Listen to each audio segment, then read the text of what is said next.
Bon Clara, je viens de voir parce qu'il faut absolument que tu m'aides. Je n'ai plus de temps pour moi.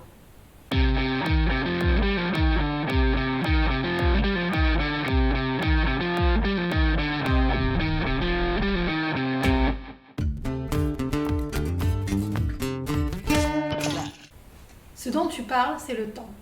Et le temps, c'est l'espace que tu as dans une journée pour accomplir toutes les tâches et activités que tu as à faire. Et oui, on court tous après le temps, pour en avoir pour soi, pour ne pas le perdre, et pour ça, il ne faut pas le gaspiller et surtout apprendre à le structurer.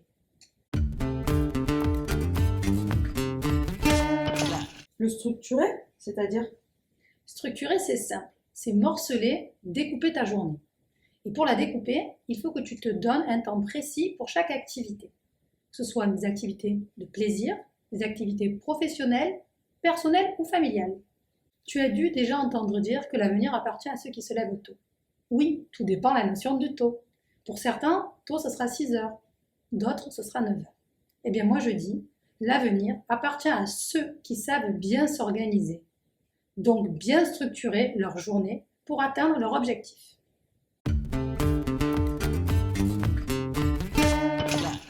Tu dois tout d'abord déterminer tes objectifs et tes buts de vie. Par exemple, je veux avoir une promotion, je veux passer plus de temps avec mes enfants, ma carrière passe avant tout, mon travail m'épanouit, ma priorité sont les vacances. Une fois que tu as fait ça, tu vas devoir ordonnancer tes objectifs par rapport à ton temps. Il te faut avoir une organisation qui soit saine, non contraignante et arriver à fractionner et rythmer tes journées entre le travail, le plaisir et la détente. Du plaisir, c'est pas facile, hein? Oui, oui, du plaisir, je te parle bien du plaisir et il faut le faire et sans culpabilité. On est tous pareils, on veut toujours avancer sans jamais s'arrêter. Mais avancer en s'oubliant n'arrange rien. Enfin, tu dois déterminer le temps à consacrer à chaque tâche. C'est un peu comme la matrice dont j'ai déjà parlé sur les enjeux et l'accessibilité, mais en plus simple.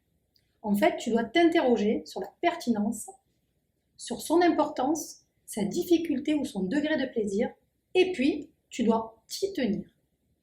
Le temps passe et se remplit toujours de quelque chose. Donc autant être acteur et décider de son temps plutôt que de le subir, non? Ah oui, ça c'est sûr.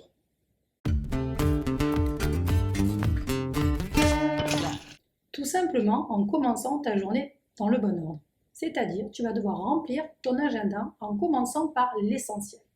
C'est souvent le plus embêtant, le plus contraignant et le plus complexe.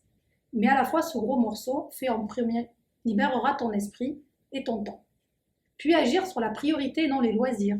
Surtout ne pas écouter la petite voix qui va te dire viens on prend un café, on le fera plus tard. Puis enfin, et en dernier, les choses qui prennent peu de temps.